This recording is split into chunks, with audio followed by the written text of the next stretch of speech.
Bonjour à tous, c'est Claire, bienvenue dans cette vidéo qui est une vidéo de tirage un peu particulière, oui, une vidéo particulière de tirage.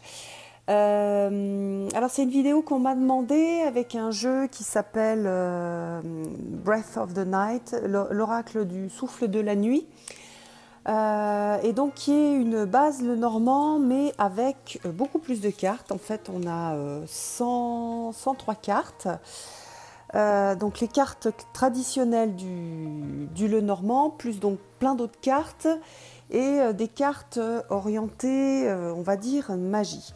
Alors pour moi, la magie, c'est super intéressant parce que la magie, ça parle de la psychologie, ça parle de l'âme, ça parle de plein de choses qui sont intéressantes. Et donc on ne va pas du tout interpréter les cartes comme un tirage classique. On va faire du travail, on va dire, sur la psychologie, le chemin de vie, etc. On peut aussi faire des tirages sur les vies antérieures, même si je trouve que ce n'est pas le truc le plus intéressant à faire.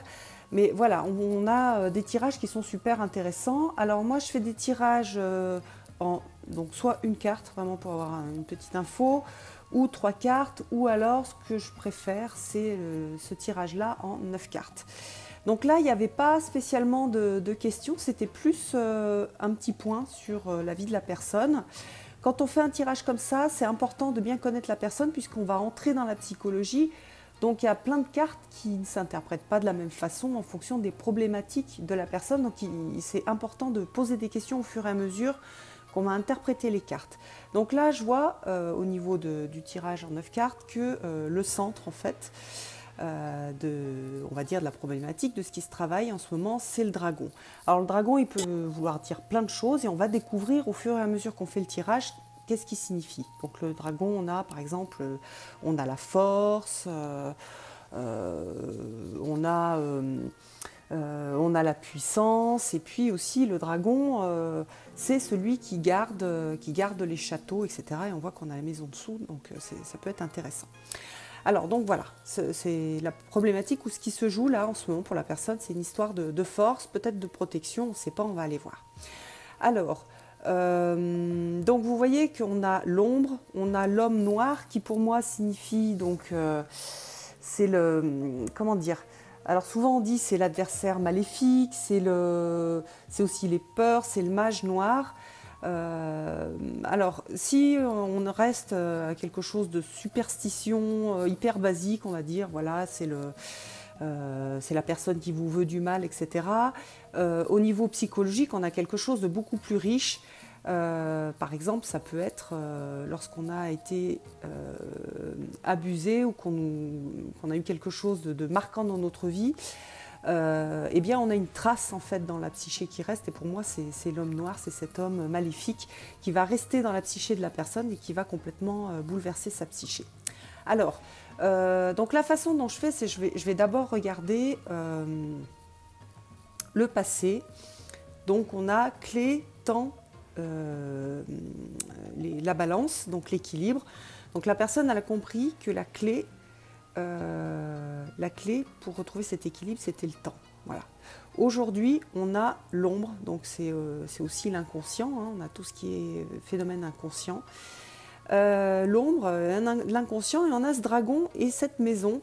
Et donc du coup, ici, le dragon, c'est celui qui va protéger la maison, et donc la maison, au niveau psychologique, c'est la construction de la personnalité. Avec le conscient et l'inconscient, c'est ce qui fait que la personne, elle tient debout, c'est la petite maison intérieure qu'elle a construite pour se protéger et pour lui permettre de se diriger dans la vie. Donc là, on voit que y a ce dragon qui protège cette maison. Alors quand on a ça, souvent, justement, c'est qu'on a eu un abus, il y a eu quelque chose d'important, puis on le voit ici avec l'homme noir.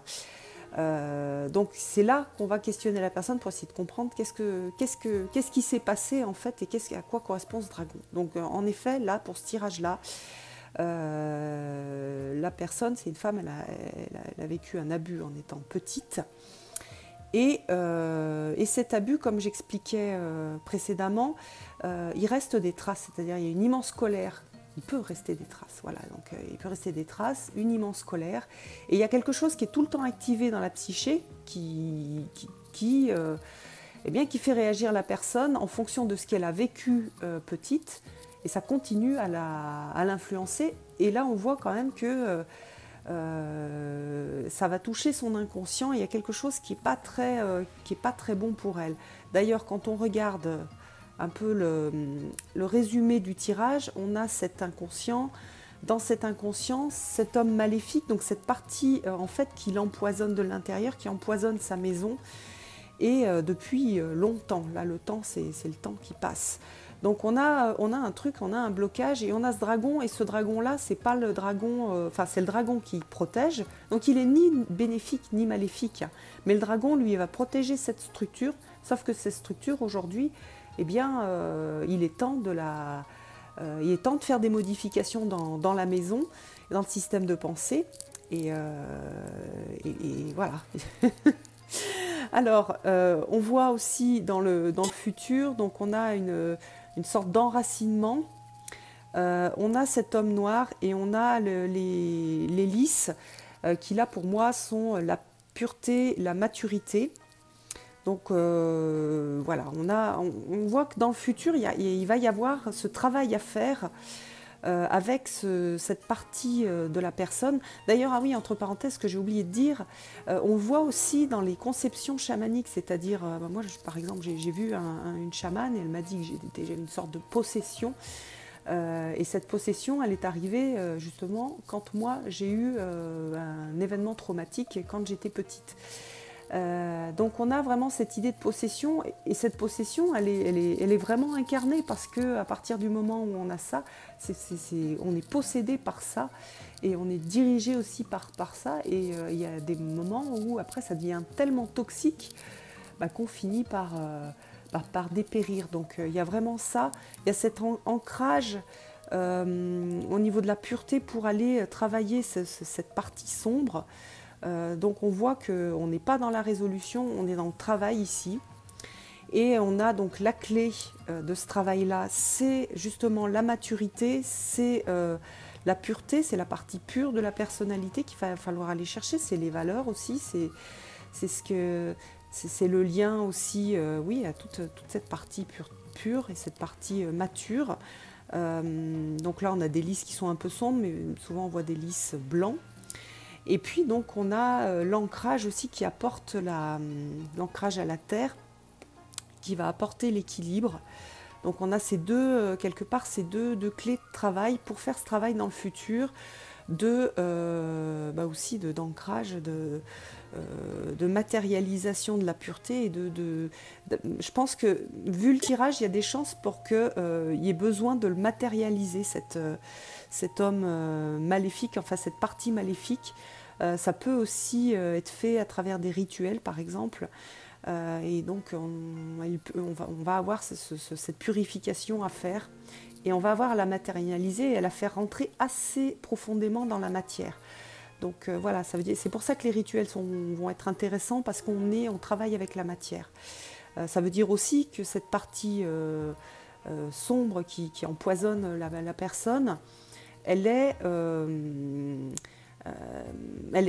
comme ça fait longtemps, c'est quelque chose qui date de longtemps, c'était dans son enfance, elle est très ancrée. Donc il va falloir aller purifier avec les lys de façon assez incarnée et assez profondément. C'est énormément rentré dans la matière, donc dans la structure de la personnalité. Cet homme... Parfois, l'homme noir, moi je le vois aussi dans... on a le côté magie noire, et le côté magie noire, c'est le côté de la magie blanche, c'est pour le bien de tous. La magie noire, c'est pour le bien d'une seule personne, pour sa personnalité, et elle seule en fait, et souvent au détriment des autres. Là, on peut dire que ce travail-là, il va enlever une partie de ce qui a été construit par la psyché pour se défendre. Ce n'est pas du tout un jugement de valeur.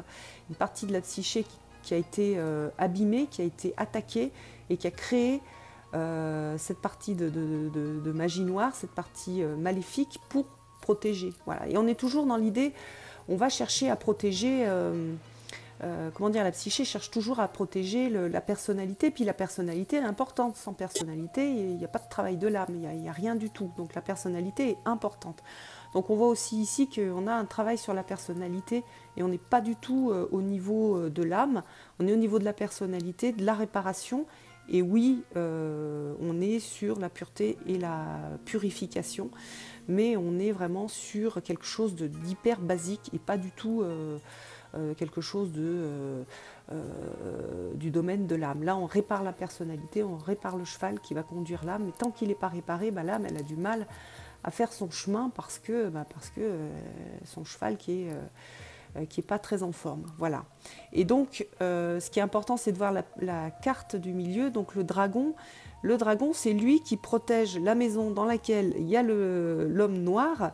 Et il va falloir avoir cette force et un peu aller challenger ce dragon pour qu'il accepte que l'on rentre dans la maison pour aller affronter cette ombre, en fait, ce magicien noir qui est dans la psyché. Voilà, j'espère que j'ai été assez claire, parce que je ne voulais pas révéler non plus trop de choses sur la personne. J'espère que j'ai pu vous montrer aussi les possibilités de ce jeu qui sont super intéressantes. Et puis je remercie l'abonné qui m'a fait sortir mon jeu. Puis en plus, voilà, c'était le bon moment parce qu'il y avait un tirage à faire avec, intéressant. Et puis voilà, je vous embrasse tous et je vous donne rendez-vous pour une prochaine vidéo. À bientôt!